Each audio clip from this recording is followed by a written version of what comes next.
د هیواد ختیځ ننګرهار کې پرتې دښته کې په 1494 کال کې د احمد شاه په نامه یو افغان سوداګر او ملي شخصیت لخوا د میلیونونو ډالرو پانګونه وشوه چې تر څو په هیواد کې دننه د چرګانو د غوښو او هګیو تولید پیل کړي. د افغان په کور دننه پانګونه ترسره کړي تر څو کورني تولیداتو پراختیا ته زمینه برابره او هیواد مو له وارداتو وژغورل شي.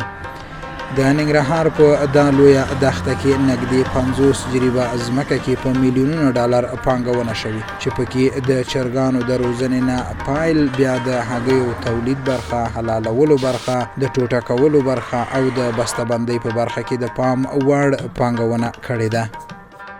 فعلا هم تقریبا 1 میلیارد ډالر په افغانستان په کچه دې کې سرمایه‌ګذاري شوې ده، خو لږ زره د دولت بې توجهي د وجې نه دا ټول د سقوط او د شکست سره مخامخ دي. مال راځي د خارج نه، که چرګان دي او که هګۍ دي، هر شی که راځي په شکل د قاچاق راځي،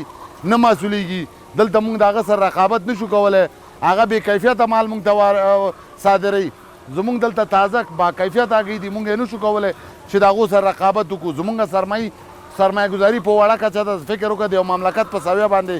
2.5 لکه فارم اولنی فارم دی په افغانستان کې، اما په خارج کې چې ورشي دغه فارم تقریبا د 10 لکو د 20 لکو دانو یو دانه فارمي. هغو ډېره سرمایه‌ګذاري کوي د کړې ده او د دولت ورسره پوره حمایه ده. نو ځکه خپل وطن یې په خپو ودرولی، د احتیاجاتو نه یې ایستلی دی. د نن نه به 10 کاله مخکې مونږ تاجکستان ته د هګیو صادرات کوو، د پاکستان او هندوستان نه به م واردول او بیرته به م تاجکستان ته صادرول. مګر هم خوشبختانه وي او که بدبختانه خوشبختانه ورته یو ځکه چې د هغې دولت کار کړی دی. نن الحمدلله هغه خودکفا شوی دی، افغانستان ته هغه هګۍ صادروي. د ښاغلي احمد شاه په وینا افغانستان ته د میاشتې په زرګونه ټنه د چرګانو غوښه ایران، پاکستان، ترکیې لخوا نه راځي چې د کورنیو تولیداتو د بازار موندنې په برخه کې خصوصي سکتور له ګڼو ستونزو سره مخ کړی دی. د هیواد د چرګانو د غوښو د تولید د برخې پانګوال وایي افغان حکومت باید د کورنیو تولیداتو د پراختیا لپاره د کورنیو تولیداتو ملاتړ پروګرامونه ترتیب کړي. که څه هم افغان ولسمشر په خپلو خبرو کې د افغانستان د چرګانو د غوښو د تولید او په قراردادونو کې د هغه د نیولو خبرې کړي. دلیلی که مرغداری افغانستان سر پا ایستاد شد از خاطر از اینکه منوی غذایی وزارت دفاع را تغییر داد. گوشت مرغ در این نبود. با یک تغییر دادن 1 روز در هفته مرغداری افغانستان، اگر مرغدارای افغانستان بر ما اطمینان بتن و در منیو 7 روز گوشت مرغ میارم، شما سرمایه گذاری کنین ما خریداری میکنیم. د افغان دوست د فارم پانګوال ښاغلی احمد شاه وایي د افغان حکومت مشرانو تل خصوصي سکتور د پانګونې د ترسره کولو لپاره هڅولی، خو کله چې پانګونه ترسره کیږي بیا د پانګوالو د ملاتړ پر ځای د حکومتي ټیټ رتبه مامورینو لخوا نه پانګوالو سره رقابت پیل او تل د هغوی د آزار او اذیت کولو هڅې کوي. بلخوا خصوصي سکتور بیا وایي چې د ولسمشر په اراده کې شک نشته، خو د تدارکاتو اداره لا هم هغه چاته قراردادونه ورکړي چې اصلا تولید نه لري. په دې فارم کې چې په میلیونونو ډالر پانګونه شوي او په مستقیم او غیر مستقیم ډول سره پکې په زرګونه هیوادوالو ته د کار زمینه برابره شوي. دا فارم کې ټول هغه اړتیاوې او معیارونه چې باید پکې په نظر کې نیول شوي وای ورته جدي پاملرنه شوي. دوی وایي که افغان حکومت د کورنیو تولیداتو لپاره لاس په کار شي د چرګانو په سکتور کې به دومره ظرفیت رامنځته شي تر څو د کورني مارکیټ د اړتیا زیاته برخه د کورنیو تولیداتو نه تمویل شي. د ښاغلي احمد شاه په وینا دوی په دې فارم کې د هګیو او غوښو د تولید چرګانو ساتنه کوي او په یوه شپه او ورځ کې 2 لکه د چرګانو هګۍ پلوري. د فارم مسؤل وایي د ټول هیواد په کچه د چرګانو د غوښو د تولید په برخه کې نږدې 1 میلیارد ډالر پانګونه شوې. که د حکومت لخوا یې ملاتړ ترسره شي هیواد به په زرګونه کسانو ته د کار زمینه برابره او د ملي اقتصاد د پراختیا لامل بشي. دغه تقریبا مونږه 2.5 لکه چرګان د هګۍ والا پرورش لرو چې په دې 2.5 لکو کې روزانه تقریبا 2 لکه هګۍ په ظرفیت باندې روزانه زموږ تولید دی. تقریبا حدودا 120 کسه په دې کې مستقیما په دې فارم کې مصروف د کار دي مستقیما 120 کسه په دې 2.5 لکو کې دي. د افغان دوست فارم چې تنها د هګیو د تولید په برخه کې 2.5 لکه چرګان لري او 2 لکه هګۍ د ورځې تولید لري، خو د افغانستان حکومت او د تدارکاتو ادارې لخوا ورته د دې لپاره قرارداد نه دی ورکړل شوی. د افغان دوست فارم مسؤلین وایي چې 120 کسان په مستقیم ډول تنها د هګیو د چرګانو د روزنې په برخه کې په کار بوخت دي. ښاغلی احمدشاه زیاتوي که د حکومت لخوا نه له دوی سره همکاري زیاته شي، دوی د دې وړتیا لري چې هیواد کې زیاته پانګونه ترسره کړي چې افغانستان د چرګانو په سکتور کې د ځان بسیاینې حد ته ورسیږي. او که دغه سکتور ته دولت لږ ذره توجه وکړي دولت ورته، نو دې کې امکان لري چې په لکهاو کسانو ته د کار زمینه برابر شي. ځکه زموږ هیواد چې دی یو وارداتي هیواد دی او همیشه د ایران او ترکیه او پاکستان نه هغه بې کیفیته هګۍ موږ ته راځي چې هغې باندې په میاشتو هلته په سردخانو کې راته وساتي، او پس د سردخانو نه چې راشي بدون د یخچاله موټر کې راشي، هغه چې دلته خلک والي، خلکو اقتصاد ضعیفه ده، نو هغه چې دلته خلک واخلي هغه یا خرابې وځي او که جوړې مو وځي نو داسې کیفیت د هغې نه وي چې هغه د کم پروټین چې د انسان ضرورت دی او په هګۍ کې کم پروټین وي هغه د هغې ته تغذیه کړي. نو زموږ د دولتمندانو نه دا هیله ده چې د قاچاق مخنیوي په باره کې موږ سره کومک او همکاري وکړي، د مرغدارۍ سکتور ته رشد ورکړي. مونږ اوس فعلا دپاره د ورځې تقریبا په ژمي کې 10 میلیونه هګۍ د ورځې د کابل ښار ته صرف واردات دي، 10 میلیونه هګۍ چې د کابل نه به نور ولایتونو ته ځي. که دغه زمینه دلته د تولیداتو مونږ برابره کړو نو په تعداد د لکهاو کسانو ته مستقیما کار پیدا کیږي او غیر مستقیما چې دته تولید دانې ده چې ټول د زراعت بخش نه تشکیلیږي.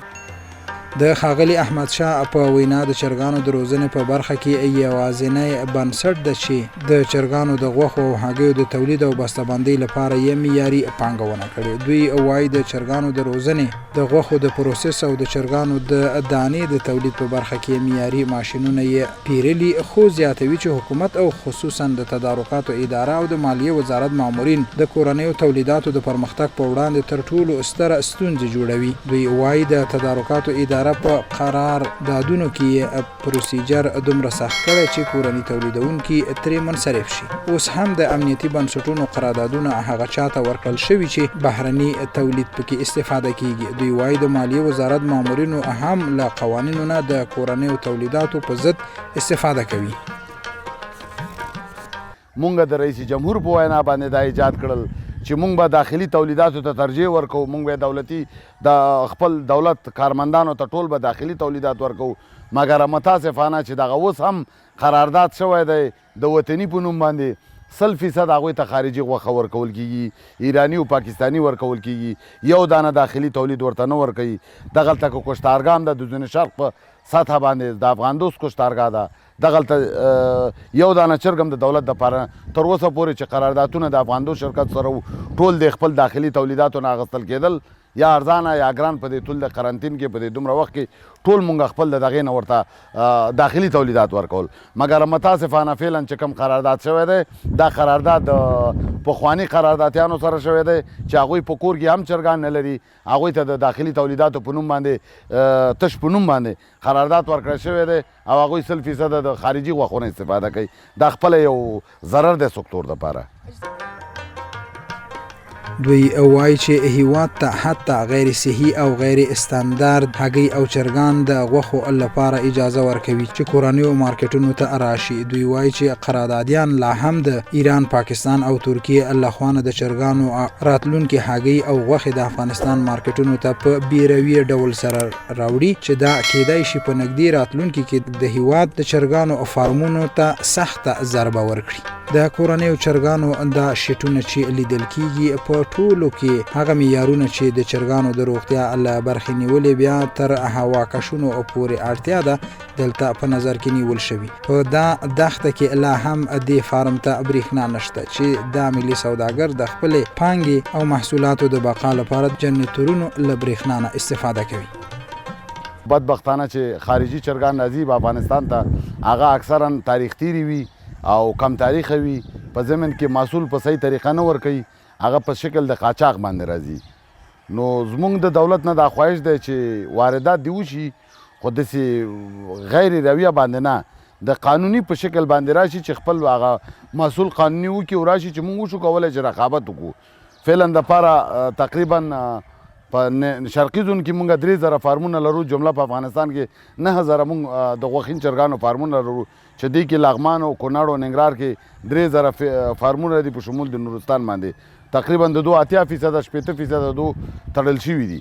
ځکه چې موږ نشو کولی د خارجي غوښو سره رقابت وکړو هغوی خو اول مهمه دا ده چې د ټولو نه مهمه چې کم تاریخ والی چې هغه باندې 6 میاشتې تېرې شوي یا 9 میاشتې تېرې شوي اول جنس هغه واردوي په دویم قدم کې بې تاریخه راواردوي چې په ګمرک کې دوی ته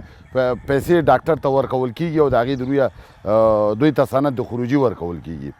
زموږ دولت نه دا خواهش دی چې دغه سکتور په خپو باندې ودروي دغه یو سکتور دی چې ډېرو خلکو ته په کمو پیسو باندې د کار زمینه برابریږي او ضرورت اوله دی زموږ د وطن ضرورت اوله ده کاږی دي او که چرګان دي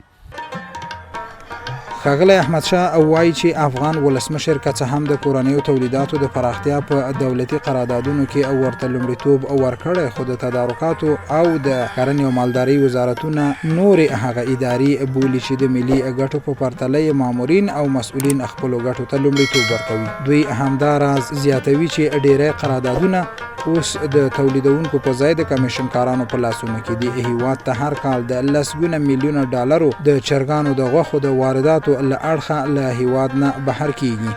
دوی وایي که چیرې د کورنیو تولیداتو ملاتړ وشي دا پیسې به د هیواد د مالی نظام په دوران کې داخل شي دوی زیاتوي هغه معیاري دستګاوې او ماشینونه کوم چې افغان دوست شرکت افغانستان ته راوړي د ورځې په زرګونه چرګانو د حلالولو ټوټه کولو او د معیاري بسته‌بندۍ لپاره ظرفیتونه هم تنظیم کړي دي دوی زیاتوي د هیواد په ختیځ ننګرهار کې نږدې 3000 د چرګانو فارمونه شته چې د افغان دوست شرکت کولی شي د هغوی د تولیداتو او بندۍ په برخه کې ورته معیاري خدمات وړاندې کړي دلته متاسفانه چې د قاچاق او د فساد د وجې نه دغلته په دغه دشته کې موږ دا سرمایه‌ګذاري کړې دغلته موږ نه د پولیس نه په امن کیو نه د طالب نه په امن کیو نه د داعش نه په امن کیو نه د مامور نه نه د مالیې نه هر کمی اور افسې بیل بیل لازي او بیل بیل خپل حساب رانه غواړي نو زموږ دا خواهش دی د دولت نه چې د مرغدارۍ سکتور ته خاص توجه وکړي ځکه چې ډیر خلک د مصروفیت د کار دپاره چې پیدا کیږي واحد شی چې دی د مرغدارۍ سکتور دی او دا روزانه مصرفیږي د هر وګړي ته که ماشوم دی که سپین ږیری دی که ځوان دی هر څوک چې دی هغې ضرورت دی د غوښې ته ضرورت دی د دې د هګیو ته ضرورت دی او بالخصوص د کار زمینه موږ دپاره ډیره مهمه ده چې موږ دپاره هګۍ څه ارزښت نه لري دا د ښځو بزنس پخوانی په افغانستان کې به ښځو د هګیو کار کولو مګر هم بدبختانه چې هغه هګۍ چې به مونږ د نن نه 20 کاله 15 کاله مخکې د دې ځای نه به پاکستان ته وړلې وطنۍ هګۍ نن د کلو نه د اطرافو نه راځي او د ښار نه فارمي پاکستاني او ترکي هګۍ او ایراني هګۍ د ښار نه وړي ولسوالیو ته وړي او بلکې علاقهداریو ته وړي ځکه دا سکتور د بینه تللی دی دا کسب د بینه تللی دی نو د دولت نه او د وزارت زراعت نه بالخصوص دا جدي خواهش دی چې دې سکتور ته دی په هره لاره کې توجه وشي د افغان دوست شرکت بنسټ ایښودونکی له ولسمشره غوښتنه لري چې که قراردادونه نه ورکوي تولیداتو ته نه دي ورکوي دوی کومه ستونزه نه لري خو وایي باید هغه مامورین او مسؤلین چې د کورنیو تولیدونکو او صنعتکارانو په وړاندې ولاړ دي او دوی ته ستونزې جوړوي د هغوی له شره دي د افغانستان تولیدونکي او صنعتکاران خلاص کړي دوی وایي د کورني تولید په وړاندې زیاتره ستونزې د مالیې وزارت له مامورینو جوړیږي چې باید د مخنیوي لپاره یې په خپل حکومت اقدام ترسره کړي د اقتصادي چارو کارپوهان وایي چې افغان حکومت باید په کور دننه د ټولو تولیدي سکتورونو د ملاتړ لپاره لاس په کار شي ترڅو وکولای شو له دې لارې هم ابتدایي پانګونې ملاتړ کړی وي او هم د تولید د معیاري کېدو لامل شي دوی زیاتوي چې د غالیو له سکتور وروسته د چرګانو دوهم سکتور دی چې هیواد کې د فقر او بیکارۍ په راټیټولو کې اغیزمن ثابتېدلی شي